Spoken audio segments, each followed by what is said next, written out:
The 8 Pokemon cards under $8 to add to your Pokemon collection to make it look gorgeous. So, Pokemon collecting and investing is a fun hobby, but let's be real, it can get super expensive and sometimes it's super hard to bite the bullet and buy expensive cards. And sometimes it feels like you're priced out of nearly every card, and for this reason, I really wanted to make a video showing the best cards under $8 which at least make you have some skin in the game and get some awesome cards to add to your collection. Now, these cards have been chosen because they look absolutely insane in a binder, and some are fantastic artworks. Also, to the Aussie viewers, this is 8 USD, so just think of it as under $12 for us. By the way, guys, I'm super grateful to let you guys know that I have just been accepted in the YouTube Partner Program. Honestly, guys, the journey we have been on in the last 2 months has been incredible, and I didn't expect so many people to resonate with my content. When I posted my first video back in January, I honestly didn't expect it would happen so quickly.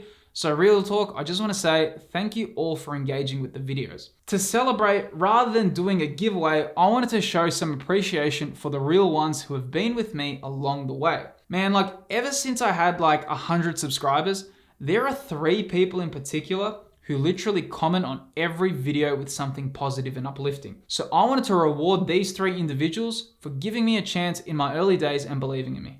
To New Jones 1754, Pokey Dog, and Sama Salama 6275, I wanted to say a personal thank you to you 3, and I'd like to gift each of you this exclusive EB Game stamped Umbreon promo. Now guys, this is a unique Aussie exclusive and it is very highly desired. This is a very difficult card to acquire within the USA, as USA actually had the GameStop stamp instead of the EB Game stamp which we have here in Australia. If you're lucky to get this as a PSA 10, it sells well above 120 US. So I will be sending you each one of these as a token of my appreciation. If you guys could please email me with my email, it's found on my YouTube profile, and just provide some proof it's you in the email, I'll have that shipped to you. And also, please comment on the video once you have emailed me so I know you have heard the message loud and clear. And guys, just to be clear, I am shipping this to you all for free. I will never ask for any payment for giveaways. And for the rest of you, if you enjoy topics about collectibles, investing, and trading cards in general,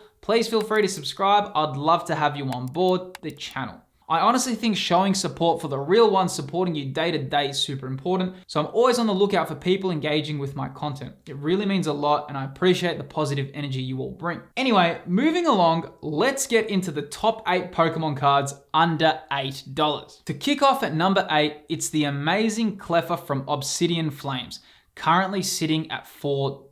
Sheesh, man, I mean, what an artwork. Pokemon really did a great job here showcasing the moon vibe from the Clefairy line. The Clefairy line is so connected with the moon, and bringing it out in a card environment within the artwork is awesome to see.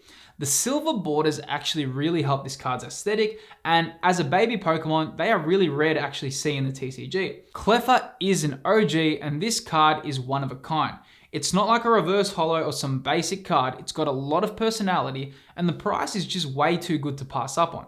I mean, at $4, it's a great buy because even if it went lower, it wouldn't really hurt. It's a great card and it is welcome in any binder, so this one definitely makes the list. Now, moving on to number 7, it is this incredible Wiglett illustration rare from Scarlet and Violet base set. I think one of the best things about Scarlet and Violet, along with the Trainer Gallery cards from Generation 8, is just how good some of the artworks have been, and they literally have smashed it out of the park. This Wiglett is a perfect example of this. Wiglett has already become an iconic Pokemon from Generation 9, and it's got a huge fan base. It's the perfect rendition of Diglett, and the water transition it receives really did it some favors. The colors of this card look absolutely sensational, and it looks like a water painting. I really am a huge fan of this card, and pulling illustration rares always puts a smile on people's faces. It's a super unique card and one that is definitely worth adding to any collection. Now, number 6 on the list, it is Sleeping Mew from Crown Zenith.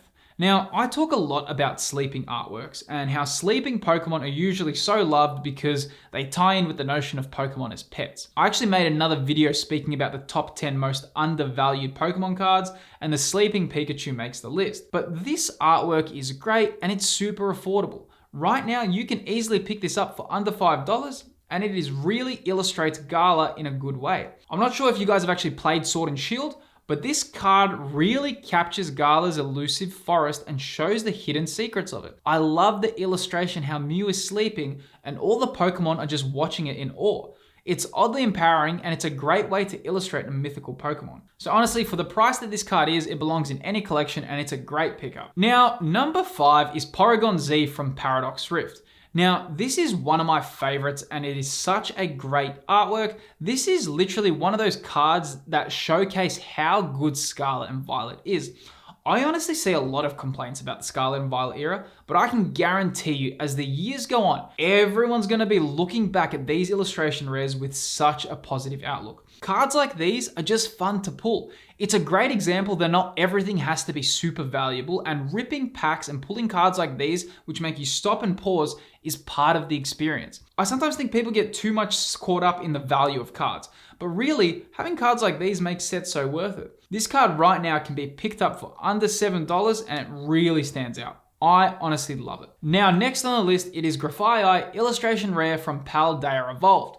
This card looks so good, man, and it is sitting right now at $5. Don't ask me how it's this price, but it is. Grafaiai is one of the most iconic Pokemon of Generation 9, and it even appeared in a heap of trailers to hype up the game before its release. It was one of the first Pokemon introduced for Generation 9, and it really showed off the quirky direction Gen 9 would be heading. As for the card, I love the colors and I love the way the pinks and blues contrast. I really think it stands out well. And I also think the silver borders also allow the blues to take on their shine. I think a yellow border would have been a disservice to this card's artwork and it would have taken away from it. So the silver border does it a lot of favors. It really shows Grafaiai's insane nature as a Pokemon and how unpredictable it is. I think this card captures the Pokemon really well and the price point is amazing. So for this one, it is an easy pick. Now, number 3 is Trainer Gallery Frosmoth from Astral Radiance. Man, this is a super cool card that's currently sitting at $2. What a steal, man. Like, for such a great card, this feels insanely undervalued, and also it's an easy buy. I mean, I've got a lot of time for the Trainer Gallery cards, and I feel like they made sets more interesting to open. I mean, a lot of the time when you're opening packs, it's not just about hitting valuable cards, and I know a lot of collectors love getting the valuable cards, and I'm sure we all like that, but at the end of the day, if you're ripping packs, you want it to be an enjoyable experience that you kind of let and you soak in. At the end of the day, building a collection that looks awesome is also part of the fun. And I feel this card is really great and the trainer and the Pokemon really mesh well together in the composition of the artwork. The framing is awesome. It feels like Frosmoth is almost like a guardian angel to the trailer, and I love this artwork and definitely think it's a great pickup for under $8. The pink glow in the background as well looks so good. Really, it really stands out. Now, number 2 is Keldeo from Crown Zenith. If you follow my channel, you know it's no secret how much I love Crown Zenith. And how can you not love Crown Zenith when you have artworks like this all over? It's funny because Crown Zenith has so many good cards in it, it's hard to pick what's the best one. But Keldeo really stands out here and it doesn't get that much love as a Pokemon, and I think they did it super well here. Now for number 1, without a shadow of a doubt, it goes to Ninetails from Obsidian Flames, currently sitting at $7.99. Man, this card is ridiculously gorgeous, and what an artwork. I can guarantee if this artwork was on a VMAX alt art during the Sword and Shield era, it would be well over $150. It looks incredible. I love the card's composition and the color scheme. It really blends in perfectly. I have to admit that this card's artwork makes Ninetails look more like a fairy type rather than a fire type, and I know it's a Alolan form is a fairy type, but still, honestly, the card looks great. If you haven't seen this card in person, you are missing out. And it's one of the greatest cards in the Scarlet and Violet era, in my opinion. Price point aside, this is one of the best artworks we've seen from Pokemon, and more so, it's also a fan favorite Generation 1 Pokemon. So this is most certainly a must-have in any collection. If you're a parent like myself, it's actually awesome to collect these cards with your kids as they are cheap to pick up and they make a binder page stand out. And hopefully if you keep them for a long time, they may even get a little bit valuable. If you do enjoy topics like Pokemon collecting, trading cards, investments, and other topics around collectibles, I'd love to have you on board the channel and feel free to subscribe. Thanks for watching guys, and I'll see you on the next video.